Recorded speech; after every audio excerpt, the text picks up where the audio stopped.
itulah waktu-waktu yang manfaat, waktu-waktu yang sangat mulia. Maka dari itu pulang dari sini, dari mulai besok pagi sampai ini nih, ya, sampai besok dan seterusnya, jangan sampai kita sia-siakan waktu itu. Ya, kita udah tahu oh ternyata ada harta karun sini. Udah kita harta karun, ya, pahala yang berlimpah menanti. Ya. Dan juga Allah menyatakan, sabda Nabi Muhammad SAW menyatakan, Bashir lima sya'in fidulami binurita yawmal qiyamah. Bashir lima sya'in fidulami ilal masajid binurita yawmal qiyamah. Apa artinya bashir? Kabar gembira. Ya. Kabar gembira buat siapa? Ya. Untuk orang-orang yang berjalan. Berjalan apa? Berjalan di kegelapan malam. Berjalan di kegelapan malam. Kemana? Apakah ke warung? Apakah ke rumah? Bukan. Tapi ke masjid Allah Ta'ala. Kasih kabar gembira bagi mereka yang berjalan di kegelapan malam ke masjid. Apa kabar gembiranya? Mereka kelak akan mendapatkan anugerah Allah dengan cahaya yang sempurna. Di mana? Di ketika kiamat. Kiamat ini, masya Allah, gak ada cahaya, gelap gulita, seram menakutkan. Ada kiamat, ya. Kiamat itu gak ada cahaya, gak ada lampu, gak ada handphone, gak ada apapun. Bahkan saking dahsyatnya kiamat itu, seperti dunia terbalik, ya. Dunia itu dibalik sampai kuburan-kuburan itu, mayat-mayat itu dibalik itu panjang cerita itu dari tafsir Quran, ya. Hasil apa? Menakutkan, menyerapkan di dunia kiamat, ya. Tapi kita beruntung orang yang berjalan di kegelapan malam akan mendapatkan cahaya sempurna. Kita lagi butuh cahaya kegelapan bingung. Oh, alhamdulillah kita pernah jalan di kegelapan malam. Mana kegelapan malam itu apa? Yaitu di waktu isya dan subuh. Orang kan berat, betul nggak? Kadang-kadang kalau subuh isya itu berat, betul ya. Alhamdulillah kita beruntung kalau orang, maka mudah-mudahan kita diberikan anugerah oleh Allah Ta'ala sehingga kita mendapatkan cahaya tersebut. Amin ya Allah ya Rabbal Alamin. Beruntung orang yang namanya cahaya. Di saat gelap kita nggak ada apa-apa. Cahaya bukan yang agung, sempurna, tamam. Sempurna yang disebutin Nabi Muhammad SAW. Bukan sempurna yang ada di kita, tapi sempurna yang disebutin Nabi Muhammad. Maka pasti sangat sempurna, ya. Artinya tidak ada gelap sama sekali, ya. Maka itu jangan sia-siakan, terus istiqomah berjalan ke masjid di waktu subuh dan maghrib, ya. Maghrib, subuh bisa, subuh bisa 5 waktu, ya. Alhamdulillah kan tempatnya paling kita yaitu masjid. Baik, saya nggak panjang lebar, saya hanya ingin memberikan satu amalan yang bagus, ya. Mungkin buat antum untuk juga membina di sini sama ustaz-ustaz ini. Di sini biasanya imam siapa ya? Siapa ya? Untuk antum subuh sama maghrib. Gantian. Nah, tapi wirid itu dibaca kan? Setiap imam baca wirid itu apa? Nah, wiridnya apa biasanya dibaca? La ilaha illallah wa la syarika lah. Lahul mulku wa lahul hamdu yuhyi wa yumiitu wa huwa ala kulli syai'in qadir. Berapa kali? 10 kali.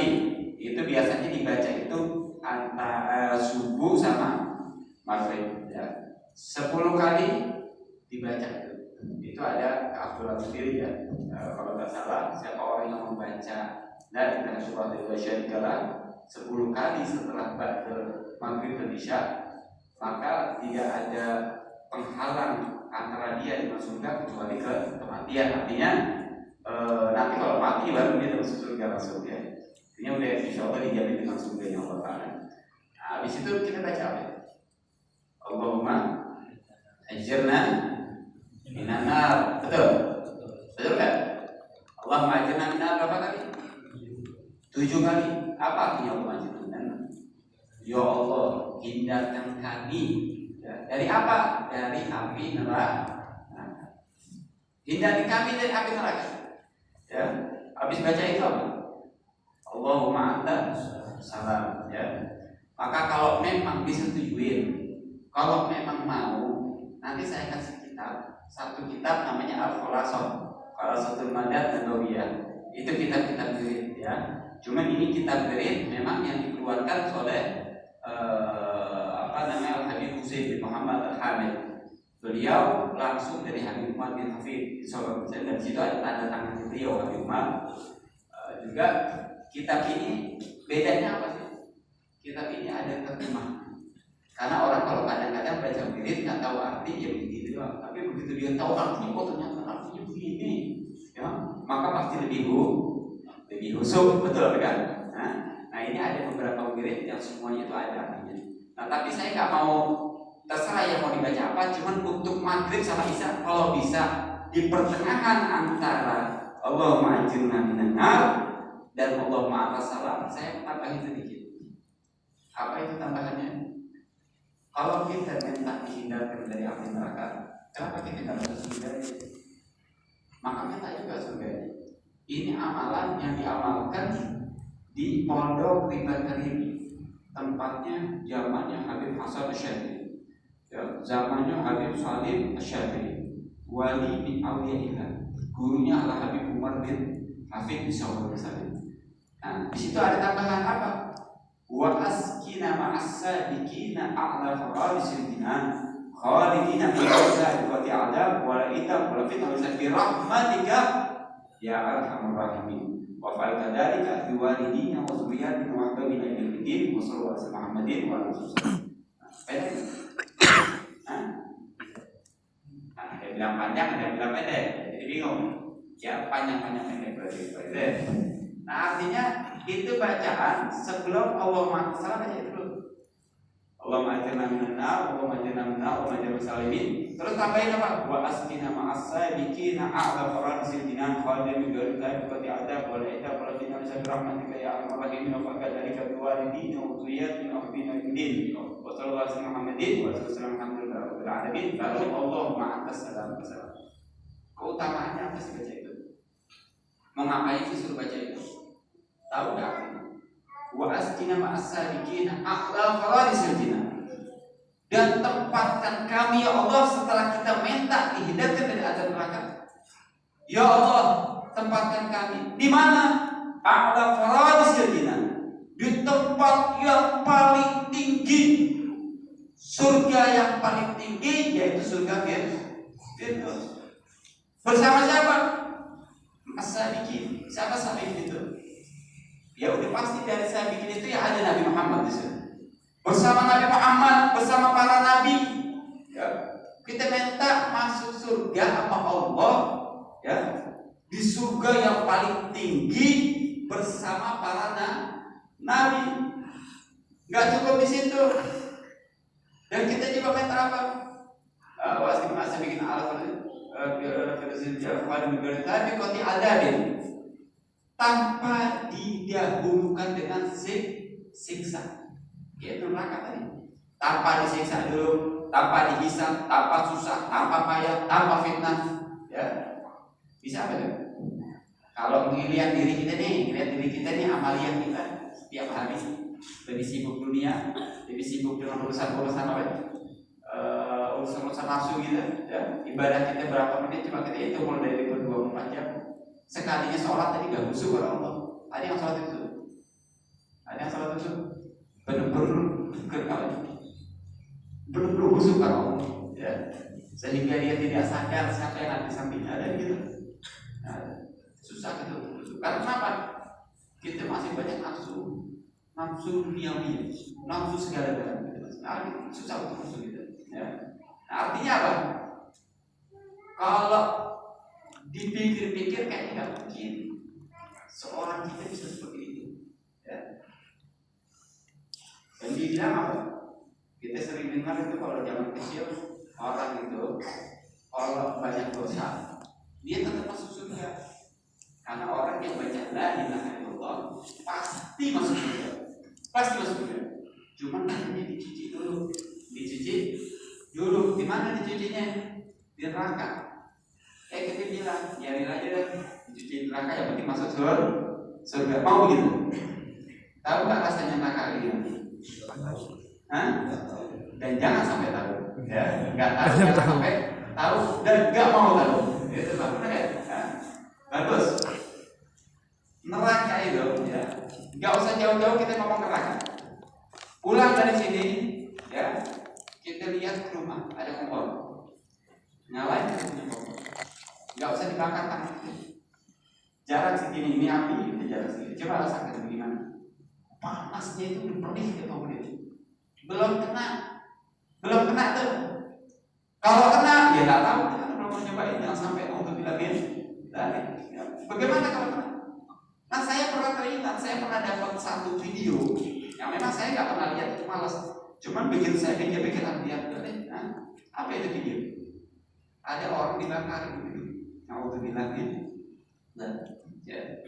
Orang dibakar hidup-hidup, disiram pakai air, pakai bensin, habis itu dibakar hidup-hidup. Kenapa saya waktu itu nggak hapus? Saya nggak tega, tapi saya pikir-pikir ini buat ibrah, buat pelajaran buat saya. Ketika saya lagi pengen nafsu saya lagi tinggi, pengen bermaksiat kepada Allah, lupa sama Allah, saya kadang-kadang suka lihat itu. Ya. Kalau ada itu saya lihat, saya perhatiin detik demi detik. Itu api waktu mulai masuk ke dada dia, itu api waktu mulai masuk ke dada dia, ya. Sampai dia mati itu cuma 1 sekian menit, nggak nyampe 1,5 menit, bahkan nggak nyampe 1/4 menit, 1 menit lebih. Kalau kita duduk diem aja 1 menit cepat banget, nggak bakal berasa, betul kan? Sangat cepat, singkat, padat, ya. 1 menit itu. Ini 1 menit sekian orang itu mati. Kenapa mati? Nah, pertanyaan pertama, karena panas, karena pedih, karena sakit, karena tidak kuat dengan panasnya api dunia. Betul kan? Nggak kuat lagi untuk hidup, makanya mati. Mati kenapa? Perih, pedih, sakit, dia mati. Ya. Nah sekarang itu baru api dunia, sedangkan api dunia tidak ada satu biji zarahnya pun daripada api neraka. Nauzubillah min. Andai kata 1 biji zarah yang lebih kecil, ya, itu dari api neraka dibuang ke dunia, hancur lebur itu. Hancur lebur, masih gitu. Nah ini api dikumpulin dunia, nggak ada artinya. Bahkan dikisahkan siapa diceritakan tanda-tandanya apa? Neraka jahanam itu. Kita baru mau dimasukin ke lubangnya aja, ya, itu turun dari lubangnya sampai kita kena api itu 1000 tahun. Kita baru mau dimasukin aja, baru mau dilempar begini, kan masih lubang alas tuh. Saking hawanya panas sudah gosong. Udah gosong belum, baru masuk dijemput itu udah gosong. Saking panas. Nah, Allah maafkan dalam hal ini ya Allah. Semoga kita dihindarkan dari api neraka. Amin ya Allah ya Rabbal alamin. Panas betul. Nah artinya apa? Saking panasnya orang mati dengan api dunia. Bagaimana dengan api akhirat? Allah bilang dari kita. Nah sedangkan api akhirat nanti ini diadab di api akhirat apa? Ingat, la yamutu wa la yahya. Enggak mati, enggak hidup. Gimana maksudnya enggak mati, enggak hidup? Dia tidak kuat dengan hidup, tapi Allah enggak kasih mati. Udah enggak bisa hidup dia. Seakan-akan dia ingin mati, tapi Allah tidak kasih dia mati. Artinya apa? Merasakan azab, siksaan yang pedih dari Allah. Alhamdulillah. Makanya jangan sekali-kali kita pengen masuk neraka, biarin dia, kita masuk jangan. Kita ngerengek sama Allah, mohon sama Allah, betul-betul dengan sebenar-benarnya permohonan kepada Allah untuk dihindarkan daripada api neraka. Hati-hati, jangan sampai kita masuk neraka. Karena Allah tidak bisa. Ya, jangan mau. Bisa apa enggak? Kalau sekeras kita sebenarnya sulit, nggak mungkin bisa. Tapi yakin bisa dengan apa? Tadi disebutin dirahmatika ya arhamar rahimin, dengan rahmatnya Allah, kasih sayangnya Allah, huwa rahmanur rahim. Allah sifatnya itu punya apa? Pengasih dan penyayang. Yakin bisa. Gimana caranya? Itu terus. Dakwah rutin, doa. Ya. Doa terus rutinin, dawamin. apalagi di waktu-waktu yang ijabah. Waktu-waktu ijabah ketika Allah ijabah, maka kita yakin dikabul oleh Allah Ta'ala, dan kita yakin bahwa doa kita akan dikabul oleh Allah Ta'ala. Iblis, Allah laknat iblis. Tapi ketika iblis meminta Allah, Allah terima, Allah kasih. Apa doa iblis? Apa permintaan iblis? Ya Allah, saya ingin dipanjangkan umur untuk membuat anak cucu ada. Dikabul apa enggak? Allah iblis belum mati sekarang. Ya. Iblis dilaknat sama Allah, dikabul. Bagaimana kita beriman, bertakwa, muslim, umatnya Maulana Muhammad SAW. Maka yakin kita doa kita akan dikabul. Yuk kita ini baca doa dari subuh dan juga maghrib di waktu-waktu yang sangat spesial, waktu-waktu ijabah. Dan juga ditambah tadi apa? Waktu kadzalika biwalidina wa dzurriyyatihi lebih sampai akhir. Waktu kadzalika, dan perilakulah doa-doa tadi, minta surga, jauhkan dari neraka, mau enggak dihisab dulu dan lain sebagainya. Ya, kita minta itu semua juga buat siapa? Buat kedua orang tua kita, ibu, bapak, kakek, dan juga kan zuriat keturunan